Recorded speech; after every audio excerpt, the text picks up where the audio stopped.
In this video, we will review ILM 150104F, Geometric Dimensioning and Tolerancing.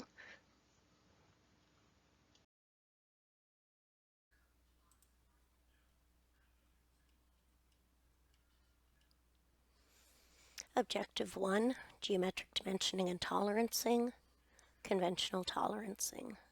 Objective 2, Basic Geometric Dimensioning and Tolerancing Symbols, their application and use. Objective 3, Verifying Geometric Dimensioning and Tolerancing on parts.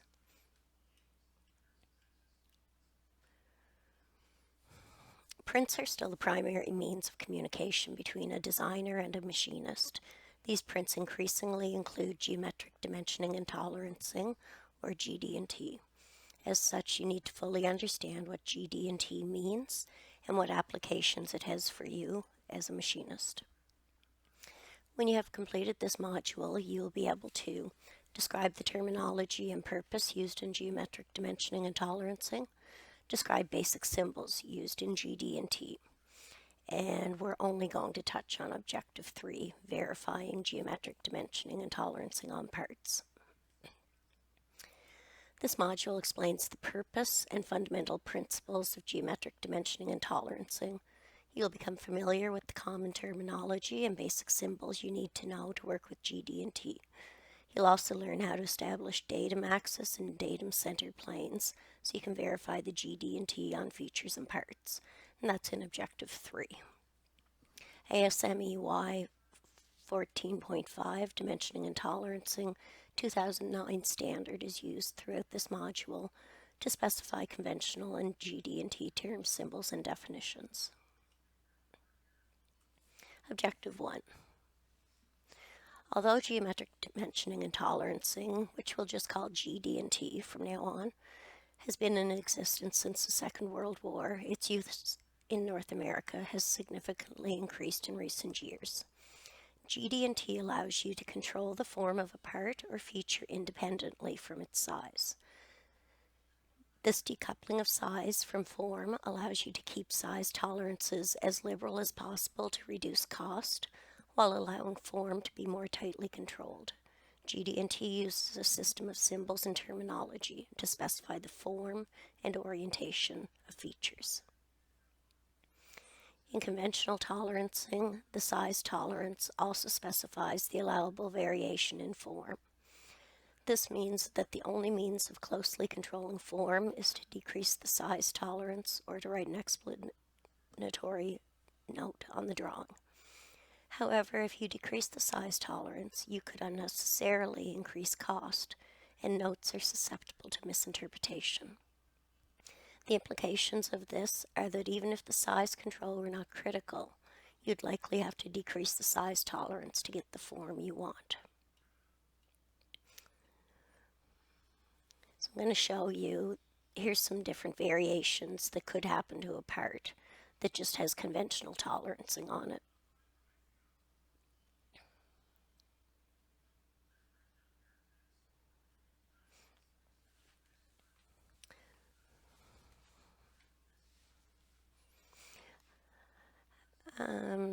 Let's look at perfect form, where a feature's limit of size also controls its form, is called rule number 1, and you don't have to remember the rules. The feature's form, such as taper, can vary between its upper and lower limits of size. However, this means that at its upper limit of size, its form must be perfect. This constraint is sometimes called perfect form at MMC. A common misunderstanding is that GD&T replaces conventional tolerancing. This is not true.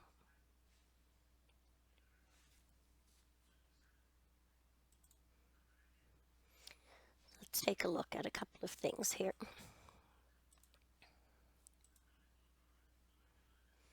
So,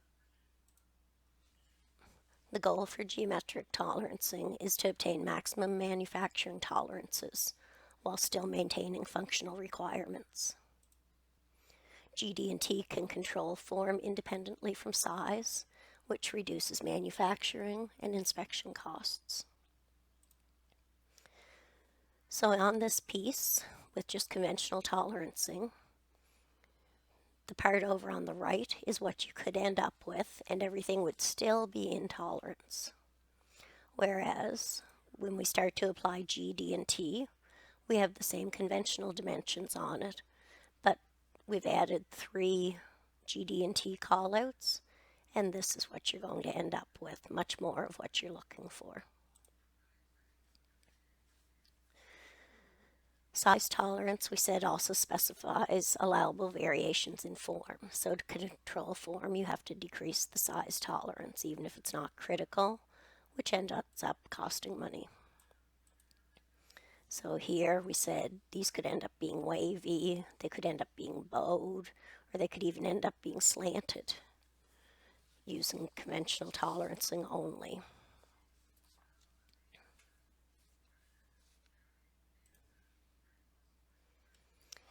So we have some terms that you're going to come across when you're doing G, D, and T.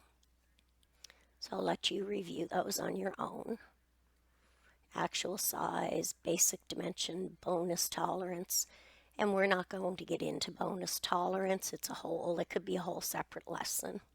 Just know a bonus tolerance is available only when MMC or LMC modifiers are used, and we'll talk about that. So maximum material condition, least material condition. Datum, datum feature, feature control frames, features of size, LMC, material conditions, MMC, datums, primary, secondary, tertiary, regardless of feature size. So I'll let you go over those terms on your own. The two that I'd like to look at right now, just for a minute, are datum and feature. So datum, a plane, point, line, or axis, or any combination of these. A datum is theoretically exact and is used as the basis from which a part is measured. And a feature is the general term applied to describe a physical portion or part of an object. And feature of size.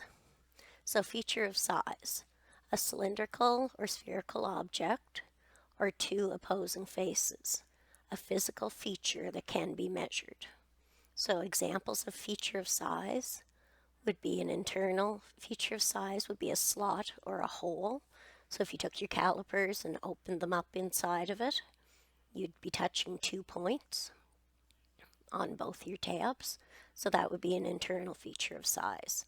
Same thing with a shaft or a tab. If you closed your calipers around it, both points would be sitting on a surface. So that would be an example of a feature and an external feature of size. So on the right in this picture, it shows an internal feature of size containing opposite points on the top. And on the bottom it shows an external feature of size containing opposing points.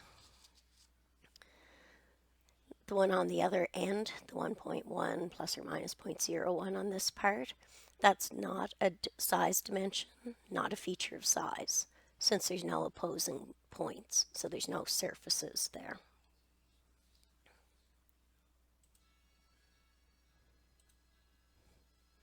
So on a drawing, the ones circled in blue would be features of size that you could measure. The ones in red are not features of size.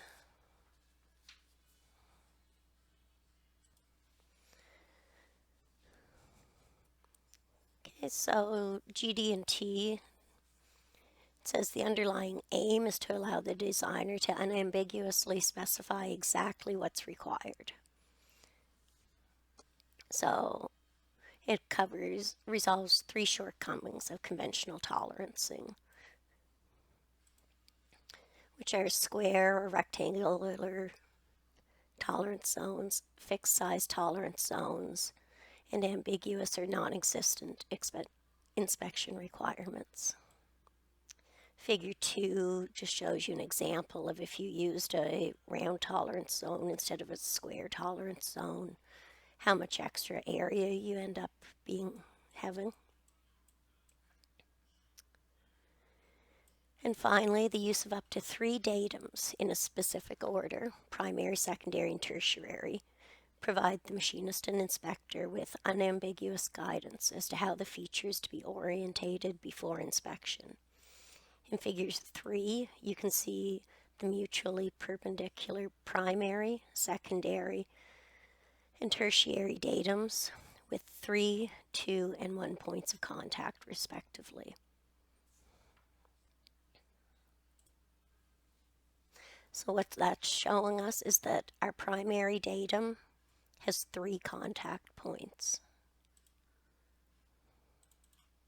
Our secondary datum has 2 contact points. And our tertiary datum has 1 contact point.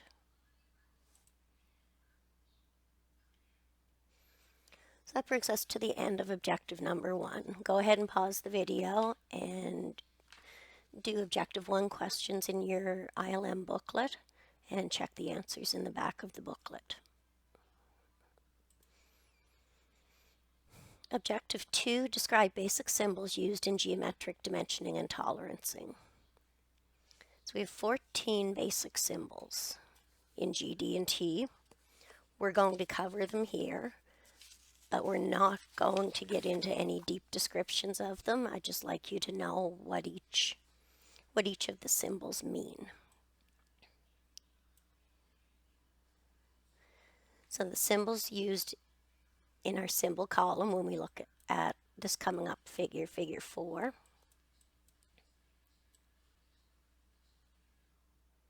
are referred to as geometric characteristic symbols.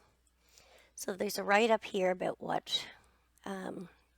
what's listed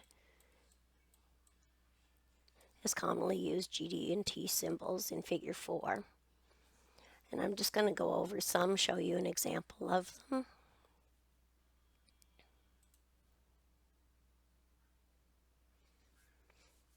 Okay, so you might run across this little pyramid sometimes, and if you do, it'll have all kinds of GD&T information on it that will make sense once we get to the end of our ILM booklet somewhat. Okay, so the purpose of the feature symbols are to control 4 things. They control size, so the physical size of your feature, how big is the feature. They control location, so the location in 3D space of your feature, how's the feature located in X, Y, or Z.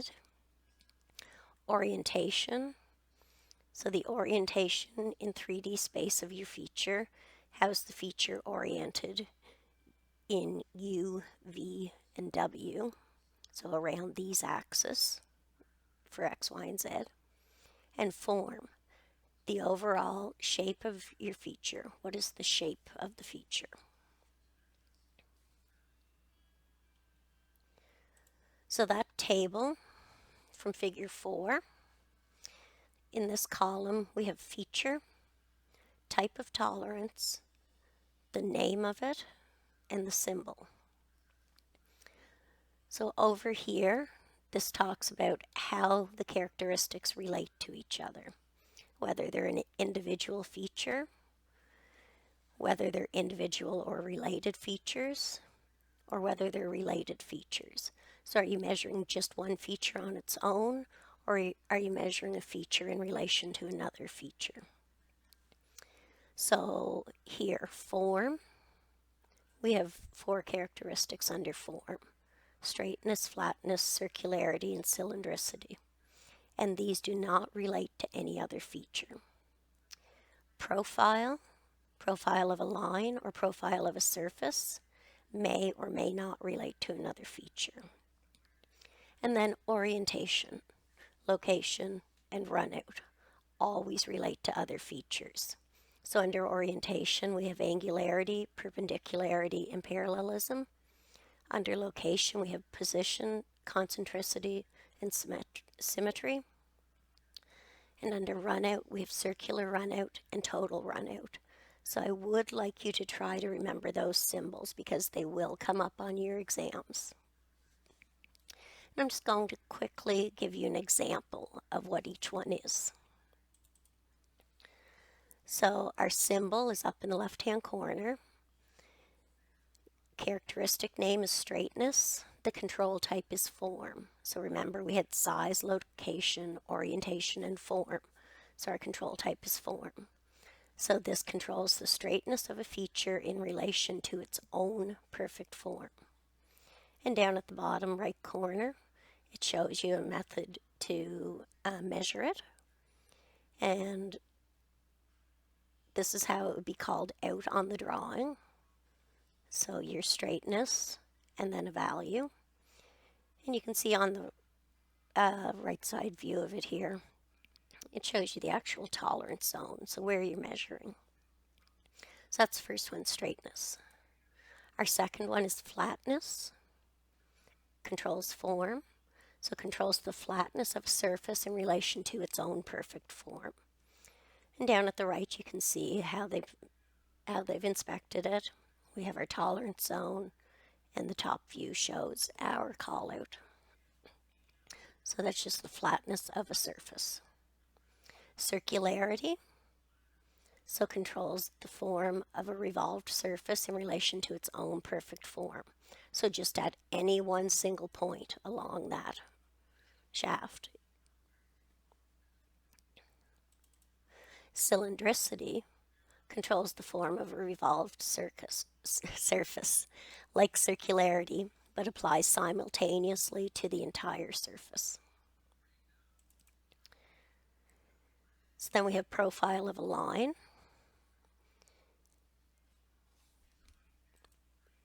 So profile of a line describes a tolerance zone around any line in any feature, usually of a curved shape, so just in one location. Then we have profile of a surface, which describes a three-dimensional tolerance zone around a surface, usually in an advanced curve or shape. Angularity controls orientation of a feature at a specific angle in relation to the primary datum of its datum reference frame. Perpendicularity controls the orientation of a feature which is normally perpendicular to the primary datum of its datum reference frame. Parallelism, so these are, angularity, perpendicularity, parallelism. These are all types of orientation. So parallelism controls orientation of a feature which is nominally parallel to the primary datum of its datum reference frame.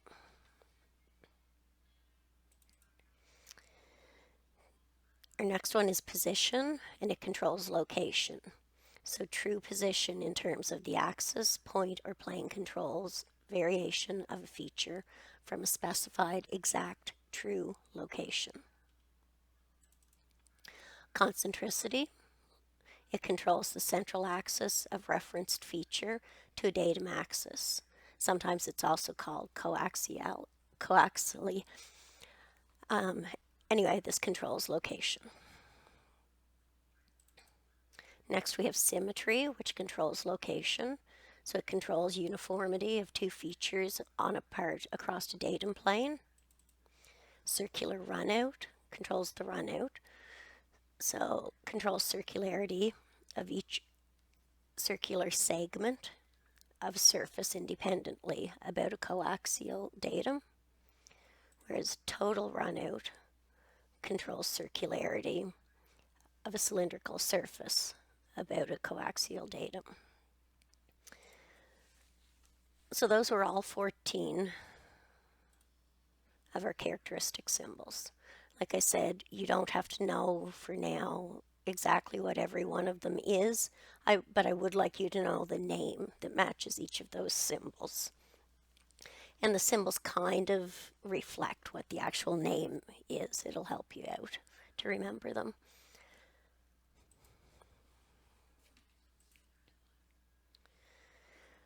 Okay, so then it talks about geometric dimensioning and tolerance applications. So feature control frame, some of the basic features of GD&T. Feature control frames, feature placement, datums, placement of datums, and material condition symbols. So the feature control frame is the symbol you see on the drawing, the little box that calls it out. So feature control frames always have at least 2 boxes.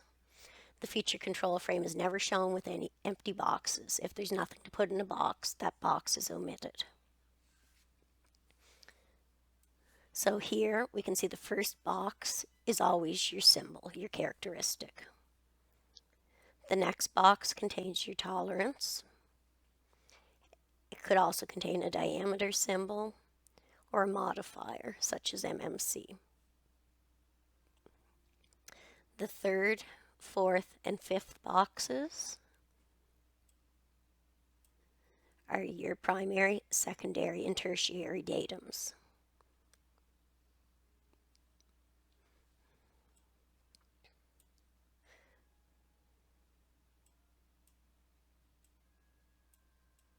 So these are examples of your feature control frames.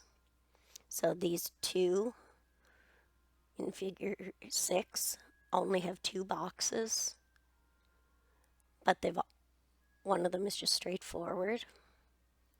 The other one includes a diameter symbol and a material condition.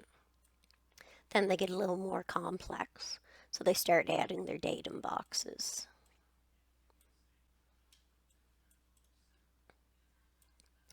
We talk about feature control placement.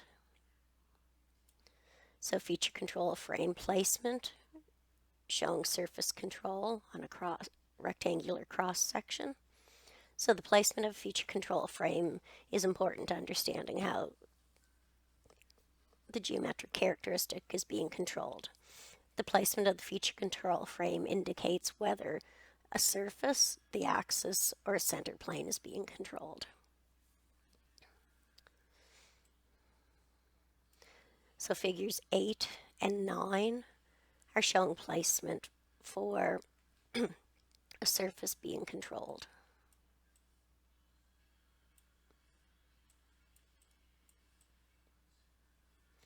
Figure 10 and 11 show the feature control frame controlling an axis and center plane.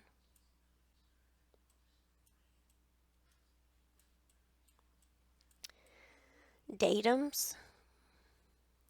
A datum is a known reference from which measurements are made. In GD&T, datums are planes, points, lines, or axes, or any combination. A datum is theoretically exact, and any feature on a part that is being used as a datum is termed a datum feature.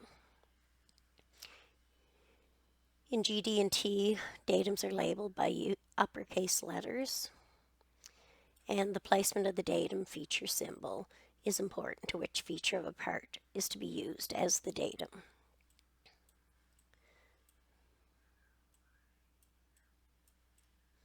So placement of datums.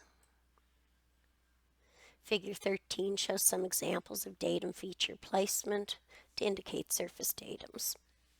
The datum feature symbol is placed directly onto the surface being referenced or an extension line from it. And note, if the datum feature symbol is placed on an extension line, it is not aligned with a dimension. If it were to be aligned with a dimension, this would indicate an axis or a center plane datum. So let's look at the ones on the left first. Datum feature symbol placed on edge view of surface or extension line from edge view. So A, B, C, and D on the left. Then A, B, C, and D on the right. Surface datum feature symbols placed on extension lines must be offset from your dimension line.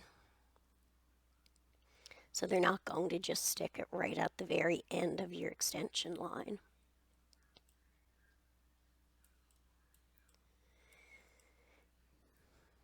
So in figure 14, all the objects have non-circular cross sections. So the alignment of the datum feature symbol with a related dimension indicates the feature's center plane. And you don't have to remember all of these for the introduction to GD&T. You should just know that these are datums. And in figure 15, all the objects have circular cross sections. The alignment of the datum feature symbol with a related dimension indicates that an axis is the datum. So just pay attention to the placement of the datum feature symbol. Material condition symbols, we've already learned about those.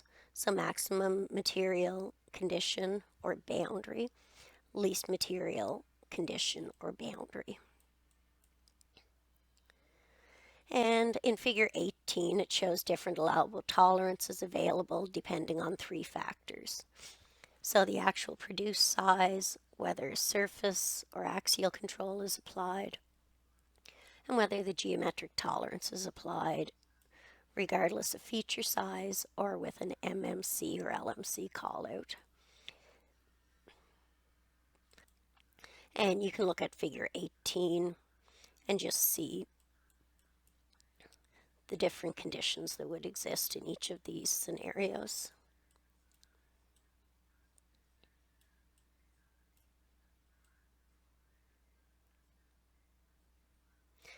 I just want to touch on this paragraph, something called bonus tolerance. So it says columns D and E show axial control. So rule number 1, which was the perfect form, does not apply. However, MMC and LMC modifiers are used in columns D and E respectively. So it says looking at column D, you can see that the MMC modifier is used. This means that the geometric tolerance applies at maximum material condition. However, you notice that at each produced size smaller than MMC, the difference between MMC and the actual produced size is added to the available geometric tolerance.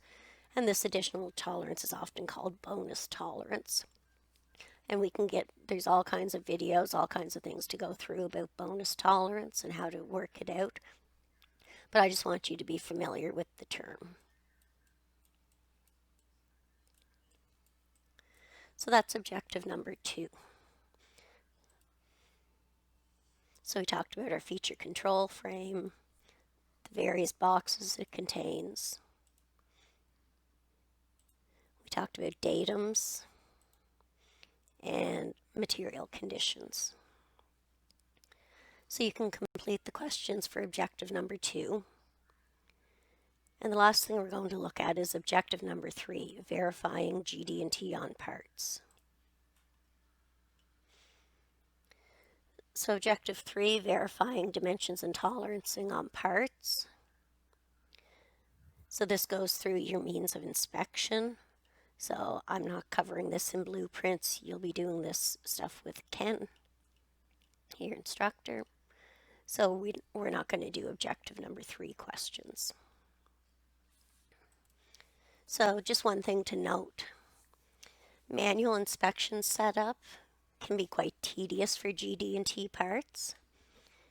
And one good solution for this that's come about is to use a CMM, so your coordinate measuring machine.